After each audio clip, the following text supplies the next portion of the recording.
José Ignacio López nació en Buenos Aires el 8 de diciembre de 1936. Es periodista gráfico, conductor y comentarista de radio y televisión, y fue el vocero del presidente Raúl Alfonsín. Casado con Lita, padre de 5 hijos, abuelo y bisabuelo. Se egresó de la Escuela Superior de Periodismo del Instituto Grafotécnico. En 1961 ingresó al diario La Nación, donde llegó a ser prosecretario de redacción. Fue secretario de redacción de La Opinión y columnista en Clarín, El Economista y en las agencias NA y DIN. Compañero radial y amigo de Magdalena Ruiz Guiñazú. Fue gerente de noticias en Radio América y en Radio del Plata. Es miembro de la Academia Nacional de Periodismo. Desde 1999 ocupa el sillón Manuel Belgrano. El 10 de noviembre de 1976, una bomba explotó en la puerta de su casa. Lejos de rendirse, José Ignacio continuó ejerciendo su tarea con la misma coherencia y honestidad de siempre.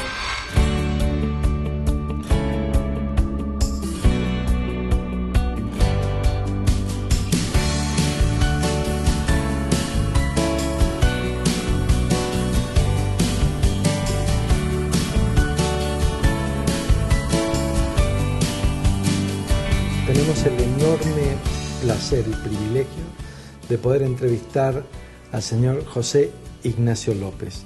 Si uno analiza cuáles son los 3 términos que con mayor frecuencia hacen referencia a su persona, va a ser honestidad, veracidad y valentía. Es difícil que de un periodista digan esas 3 cosas al mismo tiempo, don José. ¿Cómo está usted? Bueno, muchas gracias, gracias. No, por favor. Sí, ahora es el tiempo de... bueno, por eso para mí es el tiempo de dar gracias, es decir gracias. Realmente, porque bueno, esta distinción última que imagino que de alguna manera precipita esta conversación, porque yo soy un habitué de Orbe, un amigo más que un habitué. Que en el Congreso de la Nación, que fue... Yo digo que fue una sorpresa de la misma naturaleza que la gran sorpresa de mi vida, que fue el día que el doctor Alfonsín, presidente electo, me llamó para ofrecerme que trabajara con él, que fuera su vocero, que fue un 10 de noviembre, es decir, una fecha cercana a esta. Un 10 de noviembre del 83...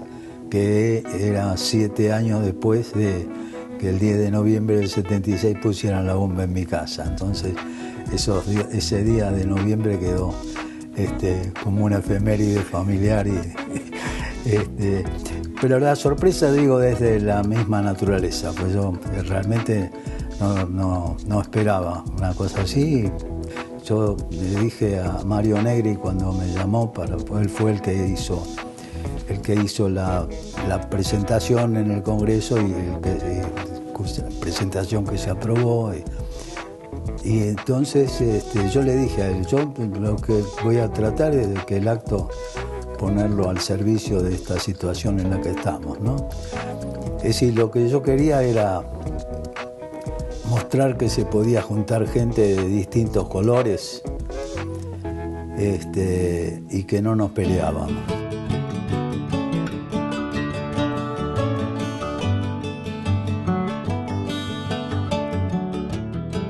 Estamos frente a un testigo confiable de toda nuestra historia.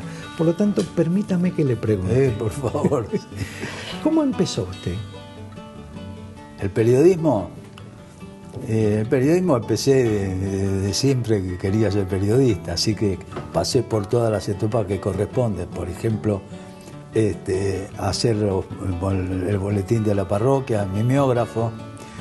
Yo estaba en Santa Rosa de Lima, en Buenos Aires, en la parroquia, y tuve el privilegio, digamos, de llegar de estar en Santa Rosa cuando llegó a Santa Rosa el padre Vicente Saspe.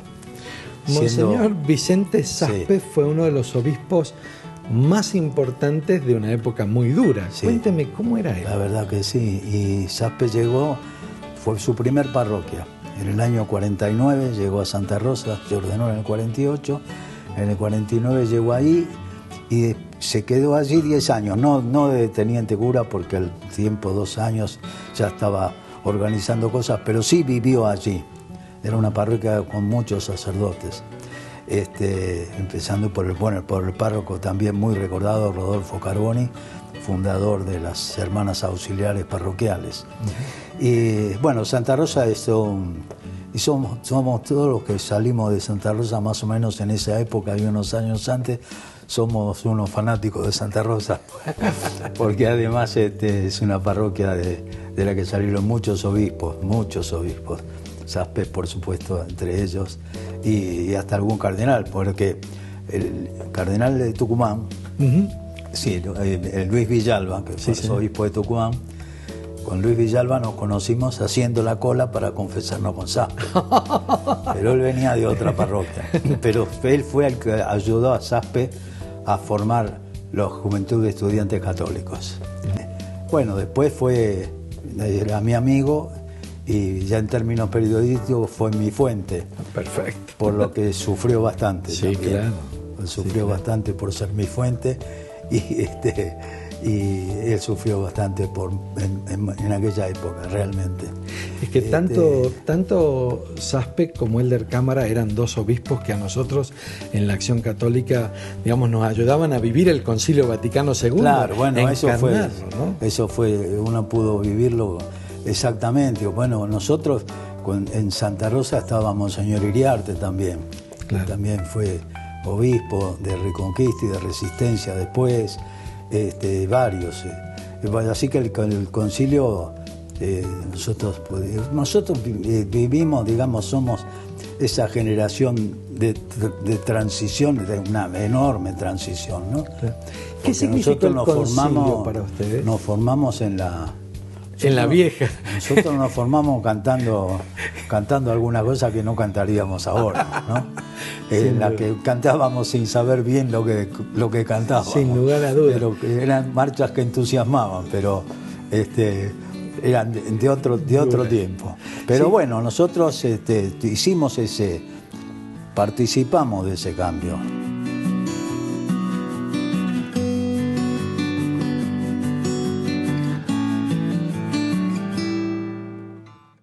Para nosotros, así como uno descubrió a Juan XXIII en ese momento con ese gran gesto, para nosotros el Papa fue Pablo, ¿no? Pablo VI. El Papa fue Pablo VI, es decir, el realizador del concilio, ¿no? Claro. Y un hombre que también, yo creo que tiene que haber sido seguramente muy conmovedor en lo personal, hasta en lo personal para Francisco, ser el Papa que lo canonizó. Sin lugar a dudas, porque un santazo, es verdad. Claro. Hombre. Así que bueno, es una época de la que uno siempre tiene que dar gracias, ¿no? Pero bueno, nos tocó participar de todo ese cambio, ¿no? Como católico, digamos, vivió todo ese movimiento, digamos, sísmico que significó el Vaticano. Grandes transiciones. Y ahora como periodista le toca el 76, 74, 75, 77. Sí, yo empecé en el 61 yo en La Nación. ¿Cómo vivió esa época tan violenta de nuestro país? Y nosotros era muy difícil. Nosotros entramos, yo entré en un momento, en un resquicio de mínimamente de institucionalidad, de Estado de Derecho, ¿no? Porque en realidad yo entré a La Nación en el 61, en el momento que estaba Frondizi, pero ya toda esa etapa de enorme inestabilidad que se cerró en el 83, venía del 30, de antes de que yo hubiera nacido, con el surgimiento de alguna manera, el surgimiento primero del peronismo, pero después el surgimiento del partido militar. Sí. Entonces, yo en esos primeros años, entré en el resquicio de Frondizi, pero de las primeras cosas que me tocó presenciar, ni siquiera como un cronista, un mero cronista de los que pasaba los datos por teléfono, Pero yo estuve en la Puerta de Olivos cuando lo echaron a Frondizi, sí, cuando se lo llevaron para Martín García, detenido. Y estuve, bueno, esos días siguiendo el gobierno que se consiguió más o menos salvar la institucionalidad precariamente, haciendo asumir al presidente provisional del Senado, que era Guido, José María Guido, y con una maniobra inteligente de don Julio Llanarte, que estaba en la Corte, que consiguió hacerlo jurar en la Corte mientras el general Poggi quería jurar en la Casa Rosada. Entonces uno se acostumbró a esas extrañezas, a esas anomalías, y se vivió con esas anomalías. Porque después de Frondizi vino otro resquicio de Ilia, claro, que solo con los años se revaloriza, se llegó a aquilatar la calidad de gobierno que hizo en esos 3 años. Y después vino Onganía y después vino todo lo demás. Correcto. Y después fue la violencia que se adueñó de la política. Y vivimos esa tragedia fenomenal que fue. Y además lo padeció en carne propia. Digamos, es un testigo que además fue alguien que padeció esa violencia. Sí, así que entramos en un periodo del periodismo que estaba también tomado por esa anomalía, ¿no? Por esa anomalía en la que había o falta de libertades o estaba la anomalía de las intervenciones militares, de las disputas de azules y colorados, de tener que saber quién era que la línea nacionalista o la línea de los democráticos, los duros y los blandos, todas cosas anómalas, es decir, que no tenían que ver con la república y mucho menos con la democracia. Señor presidente, quiero volver sobre algo que usted ya tocó. El último domingo de octubre, el Papa Juan Pablo II se refirió a la Argentina en la Plaza San Pedro, de distintas maneras, pero entre otras cosas habló de un problema que ya ha sido tocado aquí, como es el problema de los desaparecidos y de los detenidos sin causa, sin proceso. Le quiero preguntar si usted, que muchas veces se ha dirigido al Papa, le ha contestado reservadamente a esas expresiones de Juan Pablo II, y si hay algunas medidas en estudio en el gobierno sobre ese problema más allá de la del tiempo a la que usted hizo mención recién. Durante mucho tiempo nadie sabía que yo había hecho esa pregunta. Yo sabía que la había hecho y la sabían quienes estaban en esa conferencia de prensa. Pero empezando porque creo que la pregunta en la conferencia de prensa no fue en directo, salió después y creo que esa pregunta no salió. En los diarios fue consignada, pero tampoco fue motivo de título ni nada. En la conferencia de prensa era sobre la apertura política, así que los títulos fueron por ese lado, pero los diarios grandes consignaron la existencia del tema, ¿no? Pero la pregunta por televisión no se había visto. Con el correr de los años, en el 82, 83, cuando empezaron a venir material informativo de las agencias internacionales, las agencias incluían la imagen, en la televisión sobre todo, la imagen de la respuesta. La imagen de Videla vestido de civil diciendo no están, no son. Frente al desaparecido, en tanto esté como tal, es una incógnita el desaparecido. Si el hombre apareciera, bueno, tendrá un tratamiento X. Y si la desaparición se convirtiera en certeza de su fallecimiento, tiene un tratamiento Z. Pero mientras sea desaparecido, no puede tener ningún tratamiento especial. Es una incógnita, es un desaparecido. No tiene entidad, no está. Ni muerto ni vivo, está desaparecido. Yo sabía que eso era la respuesta a mi pregunta, pero hasta los 90 y algo que Felipe Piña, a quien yo no canso de agradecerle eso, me llamó y me dijo, hemos encontrado la conferencia de prensa de Videla en el Canal 7 y vamos a hacer un programa con la conferencia de prensa. Y ahí, yo recuperé la condición de que era yo el que había hecho esa pregunta. La verdad es que formuló la pregunta. Con las redes, después ahora se empezó a repetir por ahí y se hizo más. Entonces, si se ve eso, se va a ver que yo le hago la pregunta y Videla contesta como hubiera contestado un obispo. Por de pronto el Papa, cuando habla en esa circunstancia, habla al mundo, no le habló a la Argentina. Primero, no estaba en mí, ni era necesario que yo hiciera ningún tipo de contestación, porque a quien habló para el mundo, en cuyo contexto estamos colocados y participando en los mismos ideales, como gobernante no tenía nada que decir, porque adhiero a eso. El Papa cuando habla para todo el mundo, que el Papa no se refiere a la Argentina concretamente, que es la doctrina social de la Iglesia y que yo como católico no puedo sino estar de acuerdo y que nosotros hemos luchado precisamente para defender eso porque ha sido atacado en nuestro país. Y terminó y él dijo, bueno, no sé si está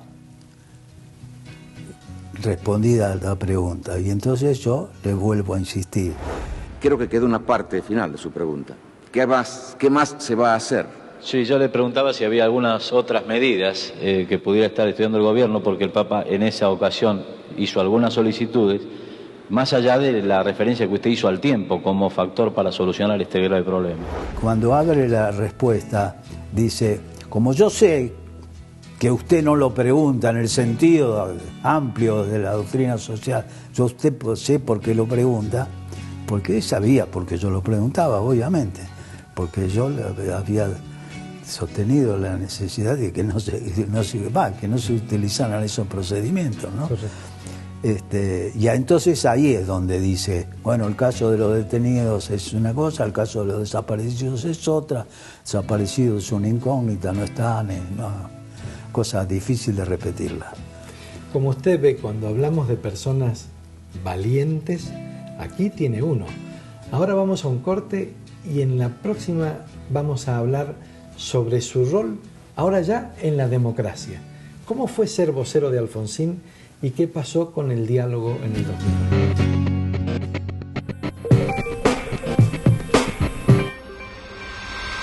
Fue convocado por el presidente Raúl Alfonsín para ser el vocero presidencial. También vocero de la Mesa del Diálogo Argentino, iniciada a fines del 2001 y constituida por pedido del presidente Eduardo Duhalde a la Iglesia y al Programa de Naciones Unidas para el Desarrollo.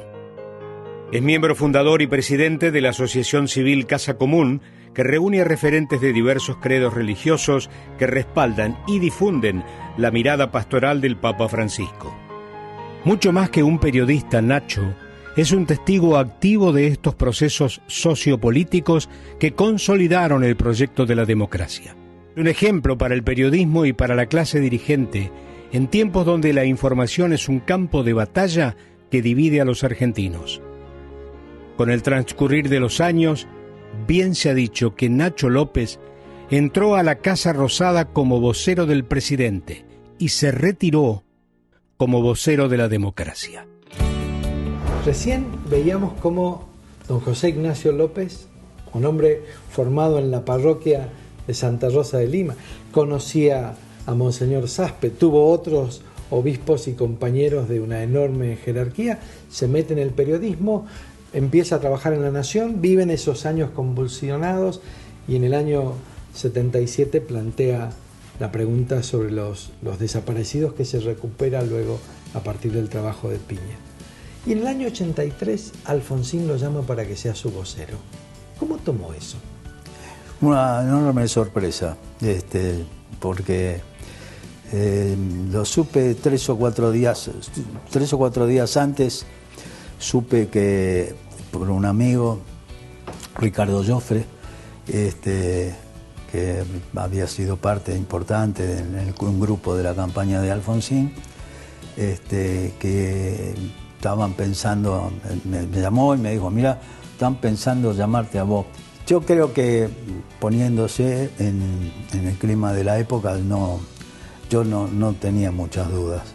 Creo que en aquel momento nadie que hubiera podido tener la posibilidad de participar en un momento en el que la verdad que participábamos de un clima que era el que correspondía, porque estábamos recuperando la libertad. Por eso yo lo dije siempre con convicción, más allá de de que había habido una elección y que había habido un triunfador de las elecciones, pero el 30 de octubre y el 10 de diciembre particularmente es una fiesta de todos los argentinos, y de todos, por eso yo lamento que no se haga el recuerdo en esa fecha y no en la fecha de cuando se produjo, cuando comenzó la tragedia de la dictadura, ¿no? Sí. Pero porque ¿quién no tiene? Los contemporáneos de aquel momento tenemos ese recuerdo que era el recuerdo de recuperar la confianza en el de al lado, no importa cómo pensara, ¿no? Recuperar la noción de que una sociedad se construye en conjunto. El rol de la ciudadanía, en serio. ¿Y qué es ser un vocero de un presidente? Bueno, ahí vamos a... yo tenemos que hacer una gran distinción de épocas, porque no hay lo mismo, no significa lo mismo ser el vocero de un presidente en una época en la que, entre otras cosas, la función, obviamente, que nace en las democracias occidentales, en Estados Unidos, en Europa, y nace por dos cosas, fundamentalmente, para mostrar que la prensa en las democracias tiene un papel para cumplir, y también para reconocer ese papel de la prensa, y también para evitar el desgaste que a la figura pública le provocaba el contacto permanente con los medios. Esto se hace todavía mucho más importante, mucho más significativo a partir de la radio y de la televisión. Claro. Entonces, no es menor la diferencia que significa cumplir con esa función en esa época que tener que cumplirla hoy en medio de internet, redes sociales, cuando cada uno es un periodista o un comunicador o que somos, en el momento en el que nosotros estamos urgidos, necesitados de debatir cuál es el papel del periodista en y de ahí hay que rescatar los valores que no cambian con la tecnología, pero hay muchos dilemas de tipo ético y moral que se ven desafiados por el avance tecnológico. Y ese es un debate pero los periodistas se deben en todo el mundo, nos debemos en la Argentina particularmente, porque además nosotros, la inestabilidad institucional determinó que nosotros ocupáramos muchas veces funciones que no nos correspondían.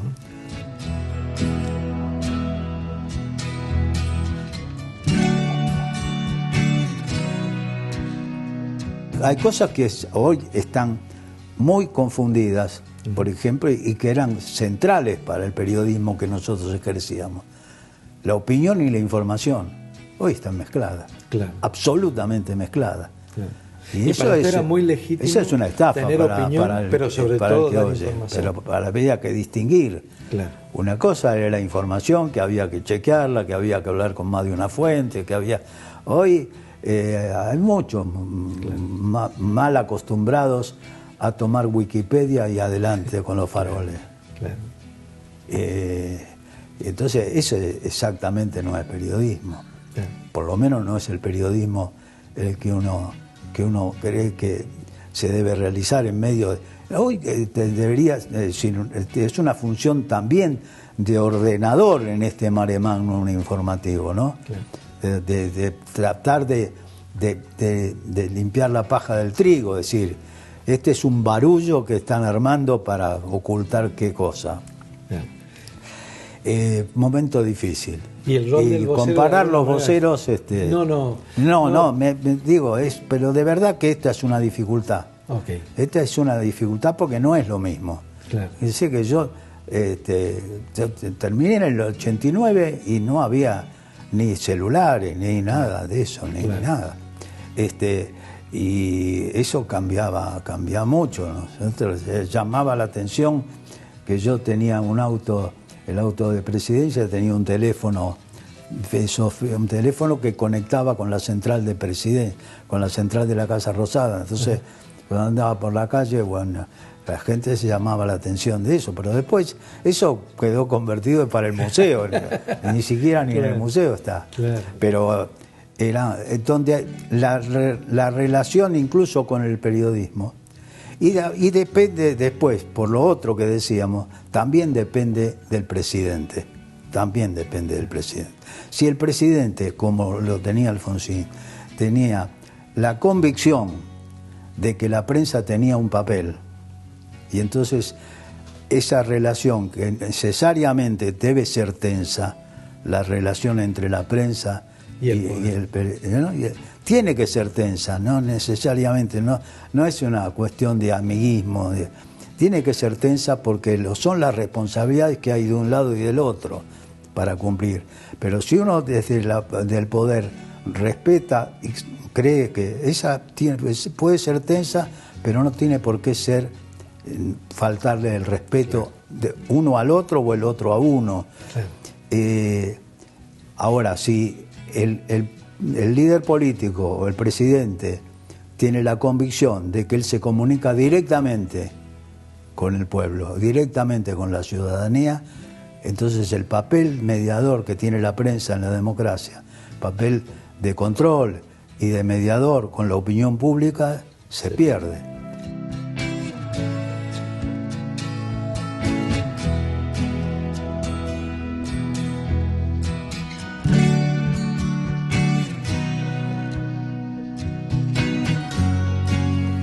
Don José es un ejemplo clarísimo del compromiso profesional del periodista con la verdad. Pero para nosotros también es un ejemplo enorme del compromiso del católico con la política. Por eso le pido que hable a su cámara a un joven católico hoy que dice: yo no me meto en la política, porque la política es sucia. Y estamos frente a un joven de 85 años que está con un compromiso enorme de fe y de vida al servicio de la verdad y de la política. Entonces quería que un poco... ahí hay que... hay que embarrarse. Hay que embarrarse. Y yo creo que hay que embarrarse, pero uno no se ensucia siempre que se embarra. Ahí uno se puede embarrar con el barro que se seca y se cae. Y sigue adelante. Y se puede limpiar. Vivir como se cree. Es decir, Pablo VI decía que este no era tiempo de predicadores, era tiempo de testimonio. Así es. Que lo que uno cree hay que mostrarlo con lo que se vive. Entonces, eso sigue valiendo hoy, no importa si concilio o posconcilio, eso sigue valiendo hoy. Hoy en la iglesia también hay un ventarrón. Sí. Y es un ventarrón que lo provoca alguien que había estado entre nosotros. Sí, señor. Por eso a mí me resulta absolutamente inexplicable que nosotros estemos como estamos con respecto a Papa Francisco. Entonces, responder eso es responder a que hoy el católico tiene por que empezar por comprometerse en la iglesia. Lo que hay que empezar a demostrar que todas las cosas que se dice que en la iglesia de los últimos 100 años sobre el papel del laicado son las cosas que hay que empezar a mostrar en la realidad. Y hoy está la iglesia Francisco habla de la iglesia de la sinodalidad. Así es. Y nosotros somos miembros partícipes de la iglesia de la sinodalidad. En alguno de sus no sé si en la iglesia del Evangelio, creo que sí, Francisco dice: el obispo tiene que estar con lo de adelante, con lo del medio y con lo de atrás. Así es. Y nosotros tenemos que estar con lo de adelante, con lo de medio y con lo de atrás, pero tenemos que estar. Y todavía esta iglesia, el laico, entre las cosas que se dicen en los documentos y las cosas que pasan en la realidad, y lo que digo sobre el laico, lo digo sobre la mujer. Sí. Y hoy hay que, para comprometerse, y comprometete en tu parroquia o en tu otro lado. Va a dar trabajo, va a haber lío, pero tenemos que hacerlo, somos contemporáneos de Francisco. Muchísimas gracias, don José. No, por favor. Muchas gracias.